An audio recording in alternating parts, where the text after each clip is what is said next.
Hello everyone, welcome to my channel. मेरा नाम है शुभदीप। मैं अभी इंडियन रेलवेज में as a assistant loco pilot काम कर रहा हूँ।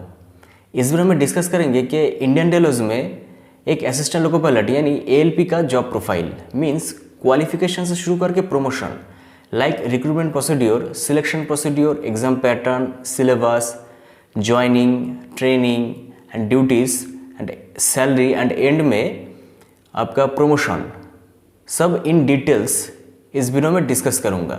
तो वीडियो थोड़ा लॉन्ग हो सकता है। उम्मीद है कि विदाउट एनी स्किप आप लास्ट तक देखेंगे। आपको ये वीडियो इन्फॉर्मेटिव लगा तो ज़रूर लाइक करें, नहीं तो आप डिसलाइक कर सकते हैं। तो वीडियो में आगे बढ़ते हैं, शुरू करते हैं क्वालिफिकेशन से। क्वालिफिकेशन की बात करें तो एएलपी एग्ज़ाम देने के लिए कैंडिडेट के पास मिनिमम एक टेक्निकल कोर्स पास सर्टिफिकेट होना चाहिए। जैसे 10th के बाद आईटीआई या फिर डिप्लोमा और बीटेक या फिर बीई, किसी भी एक टेक्निकल कोर्स सर्टिफिकेट उनके पास है, पास सर्टिफिकेट है, तो फिर इस जॉब के लिए एलिजिबल है। आईटीआई में से बहुत सारे ऑप्शन अवेलेबल है, जैसे इलेक्ट्रिशियन, फिटर और भी सारे कोर्स स्क्रीन में अभी दिया गया है। ये सब 2 years ड्यूरेशन वाला कोर्स है। यानी अगर कैंडिडेट 2 years ड्यूरेशन में ये सारे कोर्स पास सर्टिफिकेट उनके पास है तो इस जॉब के लिए अप्लाई कर सकते हैं। ओनली डीजल मैकेनिक या फिर मैकेनिक डीजल, ये कोर्स 1 साल ड्यूरेशन के है। तो कोई भी कैंडिडेट 1 साल आईटीआई कोर्स इस मैकेनिक डीजल से करे होंगे तो इस जॉब के लिए बेझिझक अप्लाई कर सकते हैं। डिप्लोमा, बीटेक या फिर बीई, ये कोर्स में से ओनली 4 सब्जेक्ट इस जॉब के लिए एलिजिबल है। वो क्या है? वो है electrical engineering, mechanical engineering, electronics engineering and automobile engineering. Next देखेंगे सिलेक्शन प्रोसीड्योर। एएलपी रिक्रूटमेंट में सिलेक्शन प्रोसीड्योर थोड़ा लेंदी होते हैं, क्योंकि इधर टोटल 4 स्टेज में एग्जाम कंडक्ट किया जाता है। फर्स्ट स्टेज में CBT 1, सेकेंड है CBT 2। ये CBT 2 2 पार्ट में डिवाइडेड है, पार्ट ए, पार्ट बी।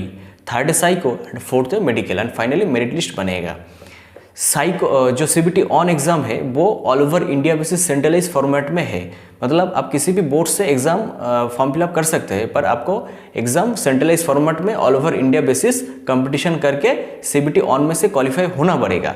फिर CBT 2 में पार्ट ए में है, पार्ट ए पार्ट बी है क्वालिफाई राउंड। CBT 1 में जो सिलेबस वही CBT 2 में फॉलो होगा। वो क्या है? जनरल साइंस, नॉर्मल जो एग्ज़ाम में दूसरा एग्ज़ाम में होते हैं उस टाइप से, general science, mathematics, GI, reasoning, फिर आएगा आपका करंट अफेयर्स, जीके, ये सब कुछ CBT 1 plus CBT 2 part A में होगा।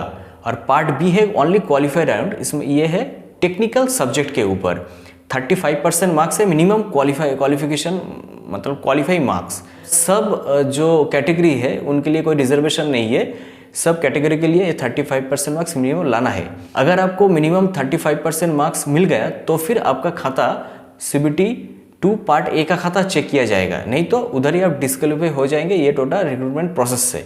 इसका मतलब क्या है? सब कैटेगरी के लिए 35% मार्क्स, 75 टोटल मार्क्स होते हैं। एग्जाम CBT 2 पार्ट बी का टोटल मार्क्स होते हैं 75, तो इसका 35% मार्क्स आपको लाना है अगर इस प्रोसेस में आप आगे जाना चाहते हैं। अगर ये नंबर लाए तो फिर आपका पार्ट ए का खाता चेक किया जाएगा। फिर आ गया आपका psycho exam. Psycho exam total 5 batteries में होता है, मतलब इसमें पार्ट को बैटरी बोलते हैं। टोटल 5 पार्ट है इसका। 5 पार्ट में से ईच पार्ट में आपको 42 मार्क्स लाना ही है मिनिमम, फिर आप क्वालिफाई होंगे। इसके बाद तो आपका जब मेरिट लिस्ट बनेगा तो अलग बात है, मिनिमम क्वालिफाई नंबर से आपको बहुत ज़्यादा नंबर आपको आना चाहिए, नहीं तो आप क्वालिफाई नहीं कर पाएंगे। फिर इसके ऊपर टोटल मेरिट लिस्ट बनेगा, फिर जाएंगे मेडिकल में और लास्ट में मेडिकल जो फिट हो गए उनको फाइनली एम्पैनल लिस्ट में जगह मिल जाएगा। CBT ऑन में से 15 times candidate, for example vacancy है 100, तो 1500 कैंडिडेट CBT 2 में बैठेंगे। CBT 2 से 8 गुना कैंडिडेट साइको में जाएगा। यानी फॉर एग्जांपल 100 वैकेंसी है तो 8 गुना कैंडिडेट मतलब 800 कैंडिडेट CBT 3 मतलब जो साइको एग्जाम है उसमें बैठेगा। और इसमें से 1.5 गुना कैंडिडेट जाएगा मेडिकल में। मतलब अगर वैकेंसी है उसका वो और 50%, मतलब अगर 100 वैकेंसी हुआ तो 150 कैंडिडेट मेडिकल के लिए जाएगा। जो वैकेंसी है फाइनल मेरिट लिस्ट बनेगा, मेरिट लिस्ट में जो वैकेंसी है वो 1 गुना कैंडिडेट रहेगा और बाकी जो 50% एक्स्ट्रा कैंडिडेट लिया है वैकेंसी का वो वेटिंग लिस्ट में चला जाएगा। फॉर एग्जांपल अगर वेटिंग लिस्ट में भी आप चले आए तो एक तरह से आपका नौकरी पक्का है, क्योंकि अभी नवंबर महीना चल रहा है। 2018 में रिक्रूटमेंट निकला था, उसका जो वेटिंग लिस्ट कैंडिडेट था वो लगभग सारे को सारे नवंबर में जॉइनिंग ट्रेनिंग ख़त्म करके अभी पोस्टिंग मिल गया होगा। मतलब अभी मोस्ट प्रॉब्ली किसी भी जोन में बहुत कम ही है कैंडिडेट बचे हैं वेटिंग लिस्ट वाला, पर इसमें क्या है थोड़ा टाइम लग सकता है। कोई कैंडिडेट को 1 साल पहले मिल जाएगा, आपको 1 साल बाद में मिल जाएगा, पर वेटिंग लिस्ट में भी जगह करना लाइक जॉब के बराबर ही है। तो इसके बाद देखते हैं आपका ज्वाइनिंग प्रोसीड्यूर क्या होता है। ट्रेनिंग शुरू करने के लिए ज्वाइनिंग लेटर थ्रू ईमेल और इंडियन पोस्ट आपको भेजा जाएगा। उधर एक डेट भी मेंशन रहेगा, आपको उस डेट में जाके आपको जो डिवीज़न अलर्ट हुआ है उस डिवीज़न में डीआरएम ऑफिस जाना होगा, उधर रिपोर्ट करना होगा, फिर उधर आपके ट्रेनिंग के लिए भेजा जाएगा। टोटल ट्रेनिंग ड्यूरेशन है 84 डेज का, यानी जिस स्कूल में आपको भेजा जाएगा ट्रेनिंग के लिए उधर 84 डेज का आपको ट्रेनिंग होगा। ये ट्रेनिंग दो पार्ट में होते हैं। ईच पार्ट में आपको 60% मिनिमम मार्क्स से फाइनल एग्जाम में क्वालिफाई होना है। इधर क्या है ट्रेनिंग थोड़ा टफ होते हैं, क्योंकि अभी देखेंगे कि स्कूल कॉलेज में जब पढ़ाई करते थे उधर जो आप पढ़ाई किए हैं प्रैक्टिकल लाइफ में बहुत कम चीज़ है जो आपके काम में आएगा। है बहुत कुछ है जो आपके जानकारी में है, ऐसे बहुत कम चीज़ है जो आपको काम में आएगा। पर ये इधर जो ट्रेनिंग स्कूल में जो आपको पढ़ाएगा, जो आप ट्रेनिंग लेंगे, वो सब कुछ एक्चुअल जब ड्यूटी करेंगे, मेरे एक्सपीरियंस से मैंने बता रहा हूँ ये सब कुछ, क्योंकि मैं अभी इस पोस्ट में काम कर रहा हूँ तो मुझे कुछ ना कुछ एक्सपीरियंस हुआ है। तो मैं सच बता रहा हूँ कि आप जो पढ़ाई किए हैं टेक्निक जो स्कूल में ट्रेनिंग स्कूल में पढ़ाई करेंगे वो सब कुछ आप जब ड्यूटी करेंगे उस टाइम आपको काम में आएगा। इसीलिए वो एग्ज़ाम टफ, उधर जो एग्ज़ाम होता है बहुत टफ होता है, आपको खुद पढ़ के आपको क्वालिफाई करना पड़ेगा। नेक्स्ट देखते हैं कि ड्यूटीज़ किस टाइप का है। ड्यूटीज़ के बारे में डिस्कस करने से पहले आपके लिए एक क्वेश्चन है। अगर आप सोच रहे हैं कि एक 9/5 का जॉब है, लाइक 9 बजे ऑफिस गए 5 बजे लौटे, जी बिल्कुल इस टाइप का जॉब ये नहीं है। आपको कभी भी घर से ड्यूटी के लिए निकलना पड़ेगा और कभी भी ड्यूटी से आपको लौटना पड़ेगा। ये सच है, आपको ये माइंड सेट करना पड़ेगा, फिर करके ये जॉब में आना पड़ेगा। आपका अगर ये प्रॉब्लम है इसमें तो बिल्कुल मैं बोलूँगा कि आप इस जॉब में ना आए, क्योंकि ये जॉब में आएंगे तो आप परेशान हो जाएंगे बिल्कुल। अगर आपका माइंडसेट ऑफिशियल माइंडसेट है, क्योंकि ये ऑफिस जॉब नहीं है। अगर आप हेडक्वार्टर में रहेंगे तो आपको 16 घंटे का रेस्ट मिलेगा, फिर गाड़ी लेके जब वापस जाएंगे किसी भी दूसरे हेडक्वार्टर में तो आपको उधर 8 घंटे का रेस्ट मिलेगा। 8 घंटे का रेस्ट में रनिंग रूम फैसिलिटी मिलेगा जहाँ पर आप रेस्ट कर पाएंगे। उधर 5 रुपये में आपको खाना मिलेगा, लंच मिलेगा, डिनर मिलेगा, ये सब कुछ मिलेगा। फिर उधर से गाड़ी लेके जब आप वापस आएंगे अपने हेडक्वार्टर, फिर आपको 16 घंटे का रेस्ट वापस आपको मिलेगा। तो ऐसे करके 7 दिन के बाद आपको टोटल 30 आवर्स का रेस्ट मिलता है। जैसे जब ऑफ किए तब से 30 आवर्स का, इसमें कोई डे नहीं होता है कि 1 दिन 2 दिन का रेस्ट, ऐसा नहीं है। 30 आवर्स का रात 2 बजे से शुरू करेंगे, साइन अप करेंगे तो 2 बजे से आपका रेस्ट शुरू होता है। अभी क्या है, ड्यूटी में जाने से पहले आपको मिनिमम 2 घंटे पहले आपको फ़ोन करेगा। फॉर एग्जांपल अगर 10 बजे आपका ड्यूटी शुरू होता है तो 8 बजे मिनिमम 8 बजे आपको फ़ोन किया जाएगा। फ़ोन करके आपका ड्यूटी का टाइम बोल दिया जाएगा। आधे घंटे पहले जाके आपको CMS या फिर मैनुअली, जहाँ मैनुअली चलता है उधर मैनुअली आपको साइन इन करना पड़ेगा। साइन इन के टाइम आपको आपका ब्रीदिंग टेस्ट होगा, फिर आपको साइन इन होगा। उसी टाइम से आपका ड्यूटी शुरू होता है। अभी ऐसा ही ड्यूटी है ALP मतलब असिस्टेंट लोको पायलट, इसका मीनिंग है सहायक लोको पायलट। जो हम असिस्टेंट लोको पायलट, हम लोग का मिनिमम मतलब मेन काम ही है जो लोको पायलट है उनको सहायक, मतलब उनका सहायक होना, मतलब ड्यूटी के बारे में उनको कोऑपरेट करना, ये असिस्टेंट लोगों का बेसिक काम होता है। जिसमें जब गाड़ी चार्ज लेंगे, हम एकदम बेसिक ड्यूटी में बता रहा हूँ, जब गाड़ी चार्ज लेंगे तब गाड़ी ठीक से चेक करना होगा। क्या क्या चेक करेंगे वो ट्रेनिंग के टाइम बोल दिया जाएगा। फिर सिग्नल एक्सचेंज करना लोको पायलट के साथ, कंटिन्यू एक्सचेंज करना, लाउडली एक्सचेंज करना, एक्सचेंज करते करते आगे जाना, ऐसा है। फिर ड्यूटी के बारे में कोई ट्रैवल आए तो लोको पायलट के साथ एक साथ काम करना पड़ेगा। ये सब कुछ ड्यूटी के रिगार्डिंग एक सहायक के हिसाब से रहना पड़ेगा। ये असिस्टेंट लोको पायलट का मिनिमम ड्यूटीज़ होते हैं। और बाकी जो ड्यूटी है वो ट्रेनिंग पीरियड में आपको सिखा दिया जाएगा, क्या क्या ड्यूटी आपको है। 10 घंटे का अभी शेड्यूल चल रहा है, मतलब 10 घंटा मिनिमम ड्यूटी आपका है। कभी कभी 10 घंटे जगह 14-15 घंटे भी हो जाते हैं, वो डिपेंड करते हैं कुछ कुछ फैक्ट के ऊपर। और कभी कभी 7 घंटे 8 घंटे भी हो जाता है। पर मिनिस्ट्री ऑफ रेलवे अभी डेफिनेटली बहुत कोशिश कर रहा है कि 10 घंटे ड्यूटी में लाया जाए। इन फ्यूचर वो भी हो जाएगा। तो अभी देखते हैं सैलरी को लेके मैंने ऑलरेडी एक वीडियो बना दिया हूँ कि उधर मेरा खुद का सैलरी स्लिप दिखाया है कि मेरा सैलरी क्या है, कितना मिला है ड्यूरिंग ट्रेनिंग के बाद। अभी लास्ट महीने में 2 महीने पहले ये वीडियो था, क्या सैलरी मिला है। बिल्कुल उधर वो वीडियो देखिए, डिस्क्रिप्शन में लिंक दे दूंगा, थोड़ा उधर जाके देख लीजिए तो पूरा आइडिया आपको मिल जाएगा। और नेक्स्ट क्या है, प्रमोशन। देखिए असिस्टेंट लोको पायलट के किसी भी जॉब में अगर आप जाएंगे तो पहले क्या देखेंगे, पहले देखेंगे प्रमोशन, कि उस जॉब में प्रमोशन का क्या फैसिलिटीज़ है। अगर प्रमोशन नहीं रहा तो उस जॉब करने का मतलब उतना इंटरेस्टिंग नहीं है। अब एक ही पोस्ट में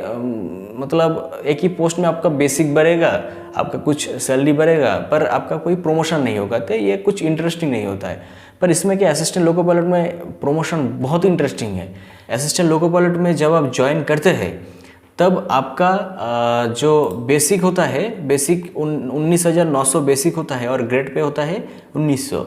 इधर से 2 से 3 साल बाद आपको प्रमोशन मिलेगा। प्रमोशन मिल के आप हो जाएंगे सीनियर असिस्टेंट लोको पायलट। फिर आपको और एक प्रमोशन मिलेगा जहाँ पर शंटिंग फैसिलिटी है, लाइक हावड़ा, शियालदह, इस टाइप के जगह में शंटर पोस्ट में प्रमोट हो जाएंगे। 2 से फिर 1 से 1.5 साल बाद आपको शंटर पोस्ट में प्रमोशन आपको मिलेगा। जहाँ पर शंटर प्रमोशन नहीं है, शंटर फैसिलिटीज़ नहीं है, उधर शंटर नहीं मिलेगा। फिर सीनियर असिस्टेंट लोको पायलट से लगभग 3 से 4 साल बाद आपको लोको पायलट गुड्स में प्रमोशन मिलेगा। मतलब अब जब इनिशियली ज्वाइन कर रहे हैं असिस्टेंट लोको पायलट, इस टाइम से टोटल 6, 7, 8, ये डिपेंड करता है कि किस डिवीज़न में आप सर्विस कर रहे हैं, किस जॉब जोन में सर्विस कर रहे हैं, उसके ऊपर एक एवरेज लेके चलते हैं। 6, 7, 8 साल में आप लोको पायलट गुड्स बन जाएंगे। कभी कभी किसी डिवीज़न में जैसे NFR डिवीज़न में कम ड्यूरेशन में होते हैं। अभी कहीं के जैसे वॉल्ट डिवीज़न में ड्यूरेशन ज़्यादा होता है। लोको पायलट इनिशियल से 6-7 साल बाद आप अप्रॉक्सीमेटली एवरेज लेके चल सकते हैं कि लोको पायलट गुड्स बन जाएंगे। इस टाइम आपका जो ग्रेड पे होगा 4200 ग्रेड पे होगा। फिर आप 3 से 4 साल बाद लोको पायलट पैसेंजर बन जाएंगे।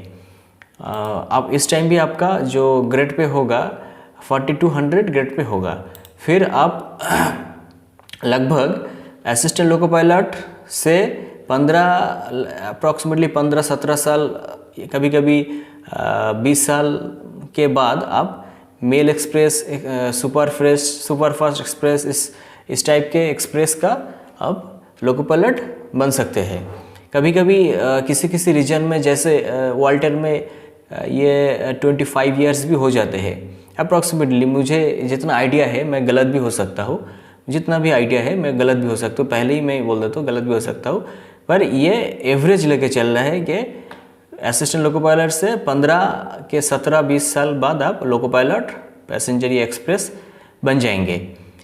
इस टाइम फिर इधर से अगर आप जो लोको पायलट रहेंगे, लोको पायलट से एक प्रमोशन रहता है CCC का, मतलब chief crew controller. Crew loco pilot, assistant loco pilot को क्रू बोला जाता है। तो loco pilot, assistant loco pilot का जो लॉबी में बॉस होते हैं वो होते हैं चीफ क्रू कंट्रोलर। ये CCC, ये भी आप लोको पायलट गुड जब बन जाएंगे, इसके बाद एग्ज़ाम दे के वो आप बन पाएंगे, वो भी बन पाएंगे CCC। आपका जो टोटल असिस्टेंट लोको पायलट से एक्सपीरियंस 15 साल का रनिंग एक्सपीरियंस हो गया, फिर आप जो LI लोको इंस्पेक्टर या फिर चीफ लोको इंस्पेक्टर, इसके लिए एग्ज़ाम दे सकते हैं। पहले आपको लोको इंस्पेक्टर बनना पड़ेगा एग्ज़ाम देके, फिर लोको इंस्पेक्टर से एग्ज़ाम देके चीफ लोको इंस्पेक्टर बनना पड़ेगा। इस टाइप से होता है प्रमोशन। इस टाइप आपका ये थोड़ा गलत है, ये 4400 होगा। जब लोको पायलट लोको इंस्पेक्टर या चीफ लोको इंस्पेक्टर बनते हैं तो इनका जो ग्रेड पे होता है 4400 होता है 7 पे के कमीशन के हिसाब से। ये जो चीज़ मैंने बताया ये है टोटल जो असिस्टेंट लोको पायलट से प्रमोशन, ये ग्राफ इस टाइप से होते हैं प्रमोशन ग्राफ। कभी कभी इधर जो साल है, जो मैंने जितना मैंने बताया ड्यूरेशन, ये एग्जैक्ट कभी भी बोला नहीं जा सकता पहले से, ये वेरी करता है division wise, lobby wise very करता है, पर मोटा मोटी ये है प्रमोशन। तो गाइज़, मुझे अभी तक जितना भी एक्सपीरियंस हुआ है और मेरे पास इंफॉर्मेशन है वो आपके साथ इन डिटेल्स शेयर किया। हो सकता है कि कुछ चीज़ मैंने स्किप कर गया होगा, वो आप कमेंट करिए, मैं कमेंट में आपका डाउट क्लियर करने की कोशिश करूँगा। नेक्स्ट वीडियो आएगा RRB रिक्रूटमेंट 2023 के ऊपर। लगभग 2 लाख से ऊपर वैकेंसी की बात अभी चल रहा है। देखेंगे क्या क्या रिक्रूटमेंट निकलते हैं, उसमें से असिस्टेंट लोको पायलट का रिक्रूटमेंट 2023 का भी शामिल है, उसके बारे में भी डिस्कस करेंगे। मेरा सजेशन आपके साथ शेयर करेंगे, क्या क्या बुक आपको फॉलो करना पड़ेगा वो भी आपको बताएंगे। अभी से प्रिपरेशन आपको शुरू करना पड़ेगा अगर आप नेक्स्ट रिक्रूटमेंट में सक्सेसफुल होना चाहते हैं तो ये वीडियो अगर आपको इन्फॉर्मेटिव लगा तो ज़रूर एक लाइक करें, नहीं तो आप डिसलाइक कर सकते हैं। तो मिलते हैं नेक्स्ट वीडियो में। जय हिंद, वंदे मातरम।